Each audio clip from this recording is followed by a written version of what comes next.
in red sleeves. That's funny. Up against Percy Fang on mono red aggro.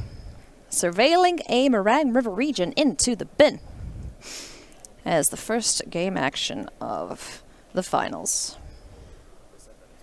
But first blood, of course, goes to Percy Fang. Mono red aggro's, I would say, favorite one drop. Maybe Heartfire Hero's taking that spot, but Monastery Swiftspear still doing a great job. And an excellent first play here from Chris Botelho. You like hasty things? Well, sorry. Yeah, Authority of the Consuls is exactly what he wants. It's the single best play he can make for 1 mana. He would have loved to play it turn 1 on the play. Yeah. But, you know, this is one of the differences between a 20 mountain mana base and, you know, a more complex multicolor mana base, including value lands, surveil lands. Sometimes you do miss your play on curve while you're setting up. But, I mean, if you see your... I think that's the one of in the he's got 2 in the main deck. If you see that in your opening hand, though, you're going to be real happy with it, irrespective, as Ride's End will take care of the Emberheart Challenger. So... no extra damage or cards coming for Percy Fang off of that card. Well, already the mountain to climb has gotten quite steep for Mono Red. Standard 10K players, welcome to round 9. You have 50 minutes. A replacement Emberheart Challenger joins the Monastery Swiftspear. And Authority of the Consuls gaining a bunch of life for Chris. Yeah, it's just crazy. Like, that card has already represented an 8-point life swing in terms of the 3 that it's gained him, plus the 5 haste damage that it's saved him from. So, I mean, that's night and day. Like, can you imagine how much differently we'd be discussing the game if Chris was at 12, you know, and not having this really impactful defensive measure on the battlefield? Like, he has the luxury to cast Stalk Up here because of Authority of the Consuls. If he didn't have that, he'd be at 12 and, like, very possibly just dying, you know? So, okay, I'll Stock Up and play my 4th land tapped. Now you have a single Monstrous Rage and the game is over. But that's not the case because of the Authority of the Consuls. So if Chris can find, say, Day of Judgment or Temporary Lockdown, maybe even Beza will be good enough, depending on what Percy's turn is like. Beza would be great, because you get the creatures along with the big ol' elk. Authority of Consuls should just read Annoy Target Red Player, right? It is brutal. This is a reprint in Foundations, but I remember the first time it showed up in Kaladesh, that it was also, you know, similar. Mono Red was really effective there, and Authority of the Consuls was one of the cards you could turn to try to shore up your matchup. So Percy is going to have to navigate this a lot more differently than he would have otherwise if Authority wasn't a factor. He does have that appealing moment of shields down, where he can kind of start his turn, know that all of his... Okay. Convenient. Yeah, it's a lot of damage. So what's it? 3, 4, 5, 6, 7, 8, 9, 10 damage through? Yeah, that's half his life total. Yep, I count 10 as well. That's a silly card. Oh, 11 actually 11? With the Rock-Faced Village. Oh, yeah. Missed that one. Icky. All right, well. Still, again, Chris is sitting quite happily there. Not in range of a Kick Burst Lightning or anything. Plus 5, 16 damage. Yeah, he would have been dead without Authority. Good grief. So, just like this draw from Percy, he would have output like 30-something damage by turn 4 if he had been uncontested. Like, it's crazy. He has his opponent down to 4 life. Yeah. And Chris has, we talked about the Authority of the Consuls gaining him, you know, upwards of 10. He had Ride's End. Good grief. So the game is not over, but just like real respect to the mono red Yeah. deck's ability to fight through even some very serious stumbling blocks. Absolutely. Board wipe? Oh, Beza. Okay. So, life. Creatures. We get to see the fish again. Not going to complain about that. But it's hard to block against Monstrous Rage, so things are still looking alright here for Percy if he's got one hell of a follow-up to that incredible turn. I predict Percy, you know, if the game is going to remain competitive, he's going to be attacking with all of his creatures here, and then what he has in his hand to support them will be the real determining factor. If he can have some Monstrous Rages going uncontested, he's going to be in great shape. We are going to combat. It's a land. But still. The Swift Spear's coming Double in strike. too. That's pretty nice because, like, the 3/3 trample double strike. Oh, Whoa. that's got to be enough, right? Oh, we need one more thing to kill these fishies, but it looks like we are able to block the Swift Spears. Monstrous Rage number 2. Oh boy, Chris is in a lot of trouble. It's 8 damage from the Emberheart Challenger.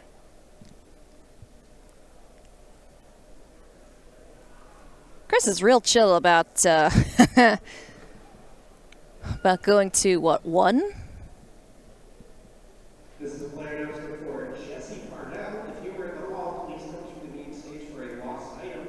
Jesse Parnell, please come to the stage for a lost item. Good grief. Okay. So, there is a creature. Well, if there's a board wipe, there's no creatures. Does Chris have a way to answer this board and buy himself a little bit of time? Oh, he's going to go digging for it. Yeah, so he probably needs exactly temporary lockdown. Bad news is that removes the authority of the consoles, so opens the door for Percy to...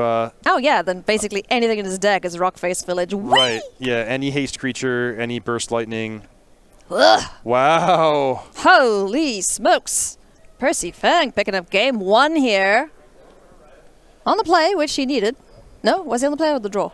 He was on He the was draw. on the draw. Yeah, so... That's even bigger. So, you know, Chris Botelho, he's got to be shaking his head like, wow, I was on the play with authority of the consoles, Yeah. and maybe not a perfect draw, but a pretty functional draw. I had authority, I had a follow-up removal spell, I had Beza, and I still lost that one. So Jeez. what do I want to go better next time?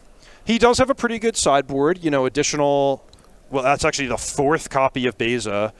Additional removal spells, change the equation is an upgrade to his existing permission spells, and of course, you know, what to answer the question of what could be different in the future games, could just be that Percy's draw is a little bit weaker. You know, mentioned when Percy faced Izzet in the semifinals that the gap between the poor draws and the really strong draws in mono red can feel quite dramatic, and certainly I would describe what Percy had in game 1 as one of the strong draws. Yeah, he certainly had the nuts there because he just never ran out of things to do. And, you know, when your opponent's gaining life and finding so many cards, I mean, Chris looked at a good chunk of the top of his deck there, but still couldn't find a way to answer Percy's board, so... Game 1, done and dusted. Can you do that one more time, Percy?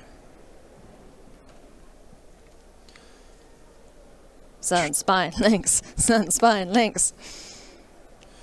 Yeah, Chris does have basic lands, but he has 20 non-basics as well, plus Owie. the can't gain life clause, quite meaningful against Azorius. Because, yeah, plenty of things in Chris's list gain him life. We have Beza, the Bounding Spring.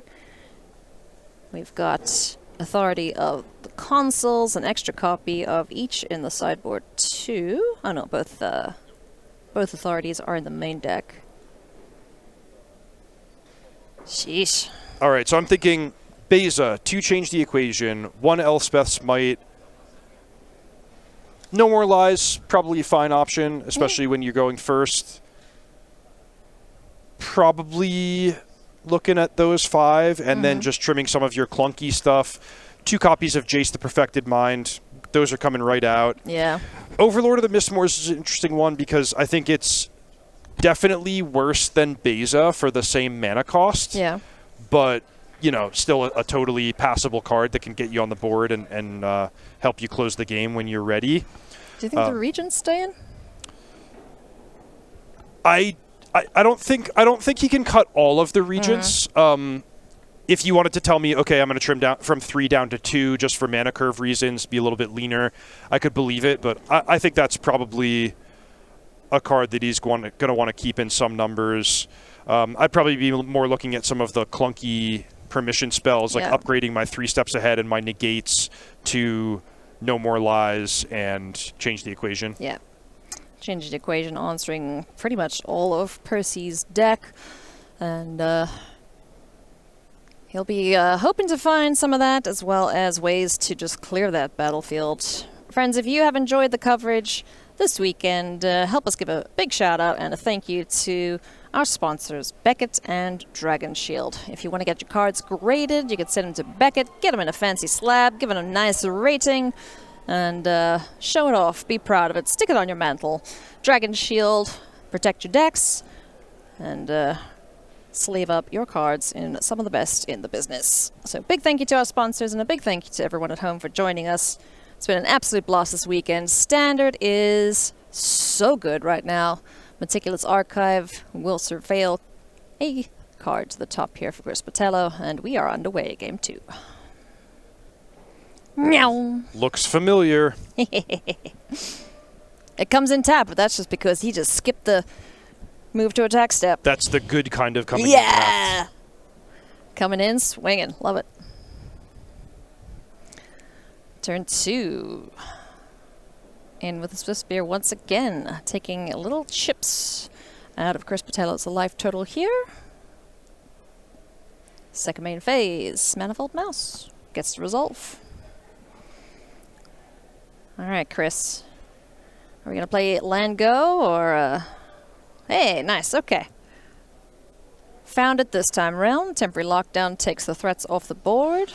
One key difference between Mono Red and, say, Izzet or Gruul is Mono Red will not be removing the temporary lockdown from the battlefield, so you can kind of consider those cards permanently exiled. Yeah. Unless, for some reason, Chris wants to bounce his own temporary lockdown.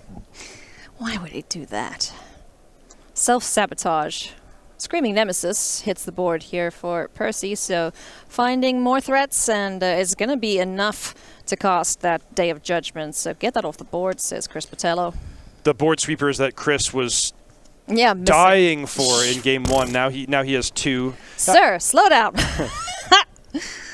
Whew. You got another answer for this guy? You're going to need it, Chris. Wow, I love this. Yes, I love to see it. So it's basically Burst Lightning you. Yeah. In the sense of trading in 1 card for 2 damage, but that emblem sticks around permanently, especially in a post-sideboard game that is brutal against Chris and really changes his prospects of being able to go long against the red deck. Yeah, be aware of Screaming Nemesis and open mana, because post-combat, once they've done damage, they're going to try and smack this guy to get that emblem on you, or just kill you with Witchstalker Frenzy or the same, or similar. This time around, though, Chris has an answer and the ability to deal with the second copy. He's down to 10. He's not gaining any more life this turn. Yeah, that Screaming Nemesis should just be destroyed, not exiled. Not that it really matters. Yeah, no graveyard shenanigans from Percy. Oh boy. Creature land as well. Heartfire Hero getting targeted. It's going to be so big next turn. Good lord, Percy's doing an excellent job of proving... you can just hit your mouse. Just how good this deck is when it draws like this. We could talk a bit about the card Get Lost, which Chris Botelho has 4 copies. It's sort of the perfect card exactly what Azorius needs in those high resource long games where it's like, okay, you know, I have 8 lands on the battlefield, I stock up, I find my efficient, unconditional answer to anything. But in a game like this, where Chris hasn't actually made a card advantage play, things are running on a little bit tighter margins, Percy's getting to use the maps for full value, it can be somewhat painful to have to answer a Screaming Nemesis and actually leave behind 2 pieces of cardboard for your opponent to make use of. Well said. Beza hits the board. It's just a 4/5 that has no friends and a treasure attached to it. Oh, good grief. So now that Heartfire here is just larger than Beza. Oh, boy. Lithomantic Barrage as well. Here we go. In for 5. Take 5. Oof. Now, if that Heartfire hero dies ever in the game, Chris Botelho dies as well. There's no life gain. Remember, there's an emblem. Does he have it? He has it! Witchstalker Frenzy targeting the mouse. 1 attacker. It is 1 cheaper, so it's 3 mana. Smack your own mouse. 5 damage to Chris Botelho, and that is it. The hand extended. Percy Fang making it look easy, and that is our champion.